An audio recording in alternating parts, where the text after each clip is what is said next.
Simples ಅಧಿಕಾರ ಇಲ್ಲದಿದ್ದರೆ ಅವರಿಗೆ ಇರಲಿಕ್ಕೆ ಆಗೋದಿಲ್ಲ ಏನು ಹೇಳ್ತೀರಿ? ಅದು ಇರ್ಬೋದು, ಕೆಲವರಿಗೆ ಇದ್ದಾರಲ್ಲ. ನಿಮ್ಮನ್ನು ಉದ್ದೇಶಿಸಿ ಹೇಳಿದ್ದಾರೆ ಅಲ್ಲಲ್ಲ, ಅದು ಎಲ್ಲರನ್ನು ಉದ್ದೇಶಿಸಿ ಹೇಳಿದ್ರು. ಇವತ್ತು ಎಲ್ಲರೂ 6 7 ವರ್ಷ ಆದವರು, 75 76 ವರ್ಷ ಆದವರು ಮತ್ತು ಸೋತವರು ಮತ್ತೆಲ್ಲ ಬೇರೆ ಬೇರೆ ಕಡೆ ಲೋಕಸಭೆಗೆ ತಂದು ನಿಲ್ಲಿಸಿದ್ದಾರೆ. ಸೋತಂಥ ಅಭ್ಯರ್ಥಿಗಳನ್ನು 6 7 ಸತಿ ಆದವರನ್ನು ಲೋಕಸಭೆ ನಿಲ್ಲಿಸಿದ್ದಾರೆ. ಮತ್ತು ನಾನು ಮುಖ್ಯಮಂತ್ರಿ ಆಗಬೇಕು, ನನ್ನ ಮಗ ಅಧ್ಯಕ್ಷ ಆಗಬೇಕು, ಇನ್ನೊಬ್ಬ MP ಆಗಬೇಕು ಅಂತೆಲ್ಲ ನಾಯಕರಿಗೆ ಅಂಥವರಿಗೆ ಹೇಳಿದ್ದಿರ್ಬೋದು. ಅಂಥವರು ಸೇರ್ತದೆ ಅದು. ಯಾಕಂದರೆ ನೋಡಿ, ನಾನು ಈ ಸ್ಪರ್ಧೆಯನ್ನು ಮಾಡ್ತಾ ಇರುವಂಥದ್ದು, ನಾನೊಂದು ಜನಪ್ರತಿನಿಧಿಯಾಗಿ ಸಕ್ರಿಯವಾಗಿ ಕೆಲಸ ಮಾಡ್ತಾ ಇದ್ದಂಥದ್ದು. ನನ್ನ ಎಲೆಕ್ಟ್ರಲ್ ಪೊಲಿಟಿಕ್ಸಿಂದ ಹಿಂದೆ ಬರೆಯುವಂಥ ವಯಸ್ಸಲ್ಲ ಇದು. ಇನ್ನೂ 55 ವರ್ಷ ವಯಸ್ಸು ನನಗೆ. ವಯಸ್ಸಾದ ಮೇಲೆ ಹೋಗ್ಬೋದು. ಅಥವಾ ನನ್ನ ನ್ಯೂನ್ಯತೆಗಳಿಲ್ಲ, ನೆಗೆಟಿವಿಟಿ ಇಲ್ಲ. ಕ್ಷೇತ್ರದಲ್ಲಿ ಮತದಾರರು ನನ್ನನ್ನು ನಿರ್ಲಕ್ಷ್ಯ ಮಾಡಲಿಲ್ಲ. ಒಂದು ಚುನಾವಣೆಯಲ್ಲೂ ನಾನು ಸೋಲಿಲ್ಲ. ನಾನು ಸ್ಪರ್ಧೆ 4 ಚುನಾವಣೆಯಲ್ಲೂ ಗೆದ್ದಿದ್ದೇನೆ. ಮತದಾರರು ನನ್ನನ್ನು ನಿರ್ಲಕ್ಷ್ಯ ಮಾಡಲಿಲ್ಲ. ಅಂಬರೀಶ್ ತೈವಾನ್ ಸೀಬೆ ಕೃಷಿ ಮಾಡಿ ಎಕರೆಗೆ 5 ಲಕ್ಷ ಗಳಿಸ್ತಿದ್ದಾರೆ. ನೀವು ಕೂಡ ಅವರಿಂದ ಕಲಿಬೇಕಾ? ಅವ್ರ ಜೊತೆ ವಿಡಿಯೋ ಕಾಲ್ನಲ್ಲಿ ಮಾತಾಡಬೇಕಾ? ಈಗಲೇ ಫ್ರೀಡಮ್ ಆ್ಯಪ್ ಡೌನ್ಲೋಡ್ ಮಾಡಿ. ಅಥವಾ ಕಾರ್ಯಕರ್ತರು ನನ್ನನ್ನು ವಿರೋಧ ಮಾಡಲಿಲ್ಲ. ಕಾರ್ಯಕರ್ತರೆಲ್ಲ ಅಭಿಯಾನ ಮಾಡಿ ಗೋ ಬ್ಯಾಕ್ ನನ್ನನ್ನು ಹೇಳಿಲ್ಲ. ನಮ್ಮಲ್ಲಿ ಗೋ ಬ್ಯಾಕ್ ಹೇಳಿದವರಿಗೆ ಇನ್ನೊಂದು ಕ್ಷೇತ್ರದಲ್ಲಿ ಕೊಟ್ಟಿದ್ದಾರೆ. ಅಂಥವ್ರ ಬಗ್ಗೆ ಹೇಳ್ಬೋದು. ಬಿಟ್ಟರೆ ನನಗೆ ಸೀಟ್ ರಘುಪತಿ ಭಟ್ರಿಗೆ ಕೊಡಿ ಅಂತ ಕಾರ್ಯಕರ್ತರು ಆಕ್ಷೇಪ ಮಾಡಿದ್ರು. ನಾನೊಬ್ಬ ಸಕ್ರಿಯವಾಗಿ ಕೆಲಸ ಮಾಡುವಂಥ ಕಾರ್ಯಕರ್ತ. ಮತ್ತು ಹಾಗೆ ಒಬ್ಬ ಸೀಟ್ ತಪ್ಪಿಸುವಾಗ ಒಂದು ಸಂಪ್ರದಾಯ ಅಥವಾ ಒಂದು ಸೌಜನ್ಯತೆ ಅಂತ ಹೇಳಿದರೆ, ಒಬ್ಬ ಸೀನಿಯರ್ ಕಾರ್ಯಕರ್ತನಿಗೆ ಟಿವಿಯಲ್ಲಿ ಪ್ರಕಟಿಸುವ ಮೊದಲು ಗೊತ್ತಾಗೋದಲ್ಲ. ಒಂದು ನಾಯಕರು ಕರೆದು ಈ ಕಾರಣಕ್ಕೋಸ್ಕರ, ಈ ಸಾಮಾಜಿಕ ನ್ಯಾಯಕ್ಕೋಸ್ಕರ ನೀನು ಕೊಡಲಿಕ್ಕಾಗೋದಿಲ್ಲ, ನಿಂದೊಂದು ಸಣ್ಣ ಜಾತಿ ಆದ್ದರಿಂದ ನಾವು ನಿನಗೆ 3 ಟರ್ಮ್ ಸಾಕು, ನಿನಗೆ ಇನ್ನು ಮೇಲೊಬ್ಬ ಸಾಮಾನ್ಯ ಕಾರ್ಯಕರ್ತ ಇರು ಅಂತ ಹೇಳಿ ನೀನೇ ಸ್ಪರ್ಧಿಸಬೇಡ ಅಂತ ಹೇಳಿ ಮಾಡಬೇಕು. ಆದರೆ ಕೊನೆಯವರೆಗೆ ಈಗಲಾಗ್ತದೆ ಕೊಡ್ತೇನೆ ಅಂತ ತಿಳ್ಕೊಂಡು 2 ಚುನಾವಣೆಯಲ್ಲಿ ತಪ್ಪಿಸುವಂಥದ್ದು ಅದು ಒಳ್ಳೆಯ ಲಕ್ಷಣ ಅಲ್ಲ.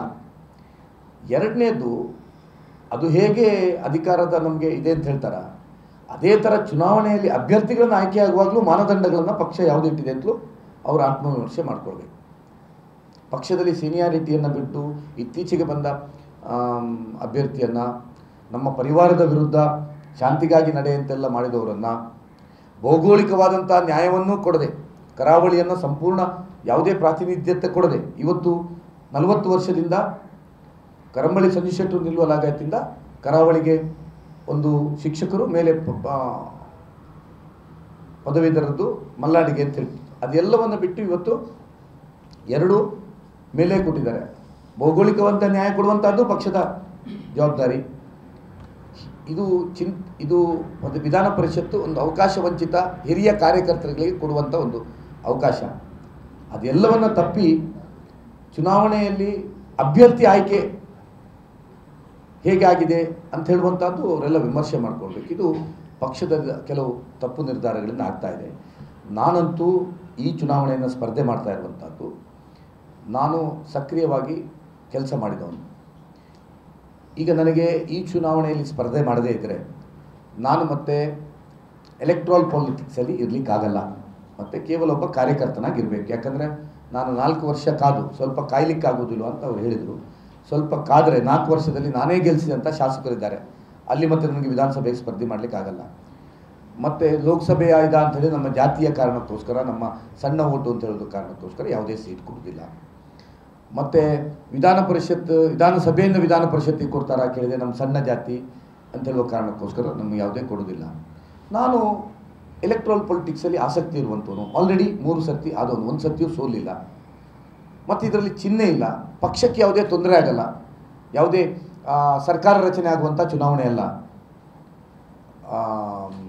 ಮುಖ್ಯಮಂತ್ರಿ ಆಯ್ಕೆ ಆಗುವುದಾ ಅಥವಾ ಪ್ರಧಾನಮಂತ್ರಿ ಆಯ್ಕೆ ಆಗುವಂಥ ಚುನಾವಣೆ ಅಲ್ಲ. ಆ ಎಲ್ಲ ಚುನಾವಣೆಗಳಲ್ಲಿ ನಂಗೆ ಸೀಟ್ ಇಲ್ದಿದ್ರೂ ನಾನು 2 ಕೆಲಸ ಮಾಡಿದ್ದೇನೆ. ತಾವು ಗಮನಿಸಬೇಕು, ಇಡೀ ರಾಜ್ಯದಲ್ಲಿ 2 ಟೈಮಲ್ಲಿ ಸಿಟ್ಟಿಂಗ್ ಇರುವಾಗ 2 ಬಾರಿ ವಿಧಾನಸಭೆ ಟಿಕೆಟ್ ತಪ್ಪಿಯೂ ಪಕ್ಷದ ಪರವಾಗಿ ಪ್ರಾಮಾಣಿಕವಾಗಿ ಕೆಲಸ ಮಾಡಿದಂಥ ಇನ್ನೊಬ್ಬ ಶಾಸಕರನ್ನು ತೋರಿಸ್ತೀನಿ. 2 ಬಾರಿ. ಒಂದೊಂದು ಸರ್ತಿ ಆಗಿದೆ ಎಲ್ರಿಗೂ. ನನಗೆ 2013ರಲ್ಲಿ ಒಮ್ಮೆ ತಪ್ಪಿತು. 2023ರಲ್ಲಿ 13ರಲ್ಲಿ ತಪ್ಪಿದಾಗಲೂ ನಾನು ಪಕ್ಷ ಕೊಟ್ಟಂಥ ಕ್ಯಾಂಡಿಡೇಟ್ ಒಟ್ಟಿಗೆ ಪೂರ್ತಿ ಕೆಲಸ ಮಾಡಿ ಗೆಲ್ಲಿಸಿದೆ. 23ರಲ್ಲೊಂದು ತಂಬಿತ್ತು. ಹಾಗಾಗಿ ನನ್ನ ಹತ್ರ ಪಕ್ಷನಿಷ್ಠೆ ಇದಿದೆ. ಆದರೆ ಇವತ್ತು ಎಲೆಕ್ಟ್ರಲ್ ಪೊಲಿಟಿಕ್ಸು ನಾನು ಜನರ ಕೆಲಸ ಮಾಡುವ ದೃಷ್ಟಿಯಿಂದ ನನಗೆ ಭಾಳ ಅಗತ್ಯವಾದದ್ದು. ಹಾಗಾಗಿ ನಾನು ಪದವೀಧರ ಮತದಾರರನ್ನು ವಿಶ್ವಾಸದಲ್ಲಿಟ್ಟು ನಾನು ಸ್ಪರ್ಧೆ ಮಾಡ್ತಾ ಇದ್ದೇನೆ. ನೀವು ಮತದಾರರ ನೋಂದಣಿಯ ಬಗ್ಗೆ ಹೇಳಿದ್ರಿ.